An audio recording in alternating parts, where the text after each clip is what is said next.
सुप्रभात मंडळी. मी निलिमा पटवर्धन आणि आपण सध्या वाचत आहोत मीनाक्षीताई देशमुख लिखित डॉक्टर आनंदीबाई जोशी ही त्यांची लेखमाला. काल आपण बघितलं की आनंदीबाई फिलाडेल्फियाला पोचल्या होत्या आणि त्या छोट्याशा खोलीमध्ये एकट्याच थंडीमध्ये गारठून बसलेल्या होत्या. आता पुढे बघूया काय होतं आहे.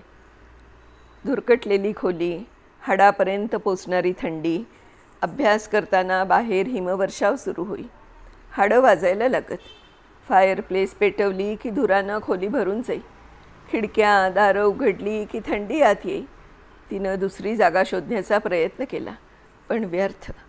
त्याच धुरकटलेल्या हाडे खिळखिळी करणाऱ्या खोलीशिवाय दुसरा पर्याय नव्हता. फिलाडेल्फियाला येऊन 2 वर्ष केव्हाच संपली. सारखा अभ्यास अभ्यास आणि अभ्यास. हातात बुक घेऊनच आपण जन्माला आलो आहे. आपल्याला बाल्य तारुण्य काहीच नाही. आपण वृद्ध होणारच नाही. फक्त अभ्यास, सारखा अभ्यास. अलीकडे बारीक ताप येतोय, खोकला येतोय. असं किती दिवस चालायचं? अशा अवस्थेत इथेच फिलाडेल्फियात शेवटची वेळ येईल का?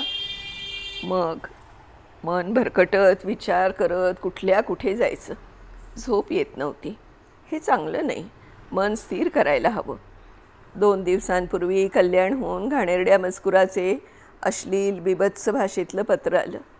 मनाला किती जखमा झाल्या. इतकं घाणेरडं पत्र या माणसानं का पाठवावं? आपण तर कुणाचंच कधी वाईट चिंतलं नाही. आपण सीतामाई इतकेच पवित्र आहोत. आपण तर सीतेपेक्षाही अवघड कर्म सध्या करून दाखवलं आहे, तरी असं पत्र यावं? त्या दिवशी पत्र वाचल्यावर बेशुद्ध होते की काय असं वाटलं. त्या दिवशी सबंध दिवस आपण अन्नपाणी घेतलं नाही.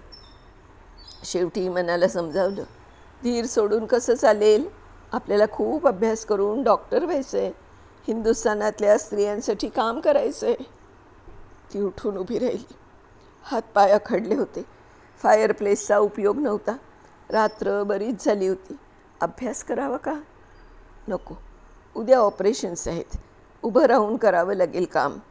डॉक्टरांनी सांगितलं, झोप आली नाही तर अंथरुणावर पडून राहायचं. तिनं अंथरुणावर अंग टाकलं. झोप येतच नव्हती. कुठले कुठले विचार मनात घोळत होते. गेल्या 2-2.5 वर्षातील आठवणी नजरेसमोर साकार झाल्या.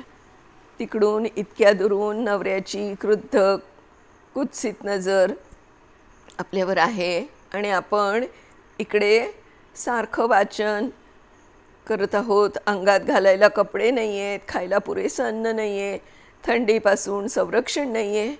फक्त वाचन. झपाटल्यासारखं, वेड लागल्यासारखं. तिकडून गोपाळराव पाहत आहेत. इतक्या दुरूनही त्यांना सारं दिसतं. आपल्या शरीराची नस नस त्यांना माहिती आहे. इतक्या लांबून आपला जीव शोषून घेत आहेत. कसं वागावं हेच कळत नाही. साधं लुगडं नेसण्याची गोष्ट, नऊवारी काय आणि गुजराती काय, त्यासाठी केवढा गजब केला. लगट पत्र लिहिली. बेईमानपणाचा आरोप केला. जेवण्याचंही तेच. तिथून निघाले तेव्हा म्हणाले होते, तू मांस खाल्लंस तरी हरकत नाही, गोऱ्या बायकांसारखा जगा घातलास तरी चालेल. पण कसलं काय? त्यांची इच्छा मी या खोलीत डाळ भात शिजवून खावा. पण कसं शक्य आहे? अभ्यासाला वेळ मिळत नाही. म्हणून एका लँडलेडीकडे जेवायला लागले तर केवढा आकांडतांडव केला. म्हणाले, तू बाटलीस, ब्राह्मण धर्माला काळीमा लावलास. रमाबाईप्रमाणे तू पण ख्रिश्चन होशील. बरं, त्यांच्या पत्राकडे लक्ष द्यायचं नाही म्हटलं तरी शक्य होत नव्हतं. शब्दात भयंकर दाहकता, विखार, असुडाप्रमाणे त्यांचे शब्द मनाला छेदून जातात. ते शरीर आहे पण मन बदललं आहे. विचार प्रगल्भ झालेत. नवीन क्षितिज दिसत आहेत. ते मात्र अजून तिथेच आहेत. एवढ्या थंडीत इथल्याप्रमाणे वागलं नाही तर मृत्यूला कवटाळावं लागेल. मग इतका केलेला अभ्यास, परिश्रम, कष्ट, याचा काय उपयोग? मेलो तर देशाला काय उपयोग? कधीकधी आनंदीचं मन बंड करून उठे. स्वतंत्र व्हावं. आहार पोशाख बदलावा.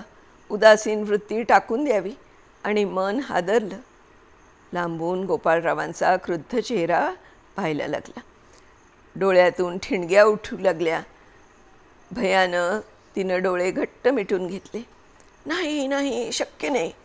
आपलं मन शरीर आपलं नाही आहे, ते गोपाळरावांचं. आपण केवळ कळसूत्री बाहुली आहोत. आपल्याला स्वातंत्र्य नाही. आपण येथे शिकत आहोत ते गोपाळरावांच्या इच्छाशक्तीने. आपण केवळ निमित्त मात्र आहोत. झोपेचं खोबरं झालं होतं. कितीही प्रयत्न केला तरी झोप येत नव्हती. नवऱ्याच्या पत्राची सारखी आठवण येत होती. पंडिता रमाबाईंनी धर्मत्याग करून ख्रिस्ती धर्म स्वीकारण्याची बातमी कळवली होती. नवऱ्याच्या नजरेबाहेर बाई गेली की ती असंच काहीतरी करते असं लिहिलं होतं. तूही बाटशील अशी भीती वाटते. नेहमीप्रमाणे बरेच खोचक कुत्सित असं लिहिलं होतं. तेवढ्यात गजर झाला. डोळे चुरचुरत होते, पण उठणं भाग होतं. थोडी थंडी कमी झाली होती. अभ्यासाला सुरुवात केली. दुसऱ्या वर्षाची परीक्षा जवळ आली होती. खूप वाचायला हवं. मन एकाग्र असणं जरुरीचं होतं. आज मन काही केल्यास स्थिर होत नव्हतं. अभ्यासात हयगय करून चालणार नव्हतं. प्रयत्नपूर्वक मन जाग्यावर आणलं. हिंदुस्थानातील पहिली स्त्री शिकायला अमेरिकेत आली होती. अपयश आलं तर ते तिचं स्वतःचं नसून तिच्या देशाचं होतं. पहिल्या वर्षा हुशारीचं सर्वत्र कौतुक झालं होतं. एका हिंदू मुलीनं अमेरिकेत येऊन कष्टात दिवस काढून अमेरिकन विद्यार्थिनींच्या वरचढ झाल्यानं तिचं कौतुक केलं गेलं. पहिल्या वर्षीप्रमाणेच दुसरं वर्ष ठरणं आवश्यक होतं. तिनं वाचण्यास सुरुवात केली. पण आज मनानं बंड पुकारलं होतं. पंडिता रमाबाईंनी धर्मांतर करून काय मिळवलं? पंडिता पदवी संपादन केली. इतकी हुशार ज्ञानी अशा बाईनं ख्रिस्ती व्हावं? देशाला काय फायदा? स्वतःचा काय फायदा झाला त्यांनी?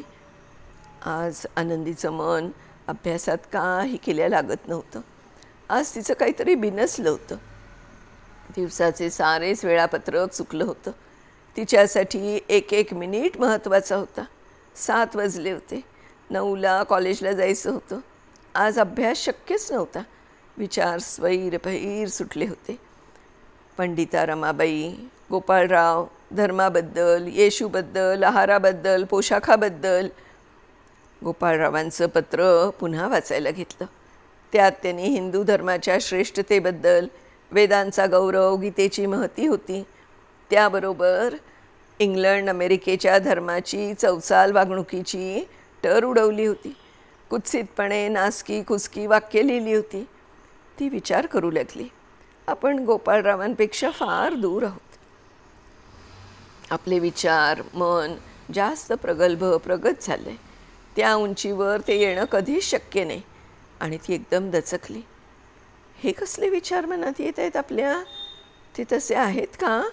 सुरुवातीपासूनच त्यांनी स्त्री शिक्षणाचा ध्यास घेतला. आपल्याला ज्ञान दिलं. जगानं केलेली हेटाळणी सहन केली.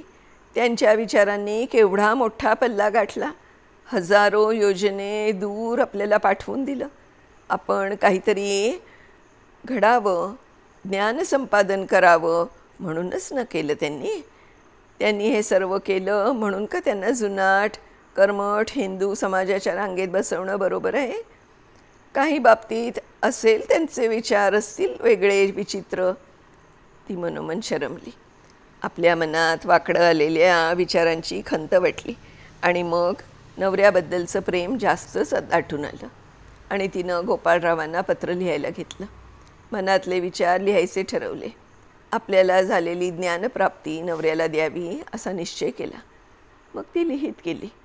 आजपर्यंत सर्वात जास्त दुःख झालं आपल्या धर्मावरील टीकेवरून. आणि मगच सर्वच धर्मात पंथात कसं एकच समान तत्त्व आहे. ईश्वर सत्यमय आहे. ईश्वराचा कायदा सर्व जगाचा धर्म आहे. सत्यात धर्म येतो आणि धर्मात पवित्रता नीती न्यायही येतात वगैरे वगैरे. तिनं बरंच काही लिहिलं. शेवटी लिहिलं, आपल्या शेवटच्या प्रवासात आपण एकमेकांशी मिसळून हातात हात घालून जाऊया. अगदी थकेपर्यंत प्रीती आणि सत्य या 2 हातांनी एकमेकांकरता खपूया. हाच काय तो धर्म. तिनं पत्र लिहिलं खरं, पण या पत्रामुळे कसे कसे विकार उद्भवतील याचं चित्र तिच्या मनःचक्षू पुढे उभं राहील. मागे त्यांनी एका पत्रात लिहिलं होतं, जेवणाचे फार हाल होतात, नोकरीत मन लागत नाही, वेडपिसं झाल्यासारखं वाटतं. खरंच कसे जगत असतील ते? समाजापासून तुटलेले, मित्र नातेवाईक कोणी नाही, कुठे कसे जेवत असतील? पोस्टात लोक घालून पाडून बोलत असतील तेव्हा किती यातना होत असतील. नवऱ्याविषयी करुणेनं मन भरून आलं. वाटलं सूक्ष्म रूपानं जावं, त्यांच्या खाण्यापिण्याची सोय करावी, सेवा करावी. पण त्यांना ते आवडलं असतं का? जुनाट परंपरा रूढीतून आपण सुटावं म्हणून नवऱ्यानं आयुष्याचा होम केला होता. मनाला सावरलं. पुढे लिहिलं, मला आपल्या भेटीची तीव्र इच्छा झाली. आपलं पत्र आलं की आपणच समीप असल्यासारखे वाटते. मनाला आनंद मिळतो. आपणास काही त्रास होत असल्यास, अस्वस्थ झाला तर ते मला कळवत जा. मला जशी सुखाची भागीदार करता तशीच दुःखाची करत जा. पत्र पुरं केलं.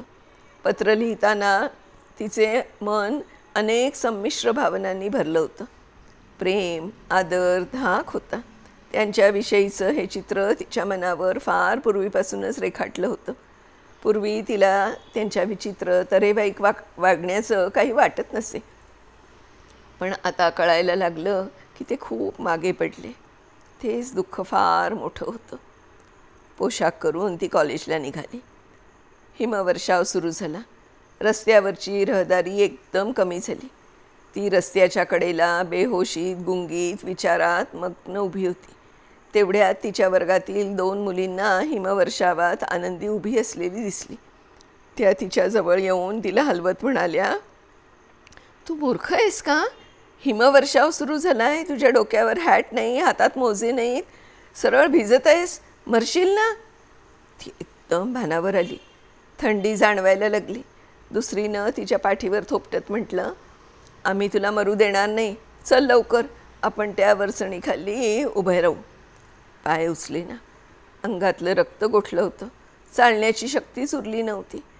महत् प्रयासानं चालायला सुरुवात केली. झोक जात होता, पाय लटपटत होते. त्या दोघींनी तिला दोन्ही बाजूंनी दंडाला धरून चालवत नेलं. वळचणीला उभ्या राहिल्या. त्यातील आबी नावाच्या मुलीनं स्वतःच्या गरम रुमालानं तिच्या अंगावरचा बर्फ पुसून काढला. समोर उपहारगृह होतं. कॉफी प्यावंसं वाटत होतं. पण आनंदी हॉटेलात जातच नाही, मांसाला शिवत नाही हे त्यांना माहीत होतं. तिचा चेहरा केविलवाणा दिसत होता. ही हिंदू मुलगी इतकी हुशार आहे की परीक्षेत इथल्या मुलींना हटवू शकते हे त्यांना माहीत होतं. ही आबी तर आनंदीला बहीणच मानत होती. तिचा पणजोबा फार पूर्वी ईस्ट इंडिया कंपनीबरोबर हिंदुस्थानात आला होता. त्याने तिथल्याच एका राजकन्येशी विवाह केला होता. आबीमध्ये हिंदू रक्ताचा थोडाफार अंश होता. ही मुलगी इथून विजयश्री घेऊनच जावी असं आबीला वाटे. आनंदीला एखादा गरम ओव्हरकोट, हातमोजे द्यावे असं आबीला फार वाटे. पण आनंदीच्या डोळ्यातील स्वाभिमान बघून आबी स्वस्थ राही. आबी म्हणाली, आज तू गाडी करून खोलीवर जा. कॉलेजची वेळ झाल्यामुळे आम्हाला जायला हवं. तिला घरी जाण्याबद्दल परोपरीनं विनवून त्या निघून गेल्या. काय करावं? जावं का घरी? हिमवर्षाव थांबला होता. खोकला सुरू झाला. पांघरूण घेऊन झोपून राहिलो तर बरं वाटेल असा विचार करून पाय घराकडे वळले. पण रस्त्यावरच्या पांढऱ्या शुभ्र बर्फात गोपाळरावांची क्रुद्ध आकृती दिसायला लागली. मंडळी, आज आपण इथे थांबूया. उद्या बघूया की ह्याच्या पुढे काय होतं आहे. आनंदीबाई घरी जात आहेत त्यांच्या खोलीवर का पुन्हा कॉलेजमध्ये परत जात आहेत. तर तोपर्यंत मी निलिमा पटवर्धन आपली रजा घेते. मीनाक्षीताईंचे पुन्हा एकदा खूप खूप आभार. धन्यवाद ताई.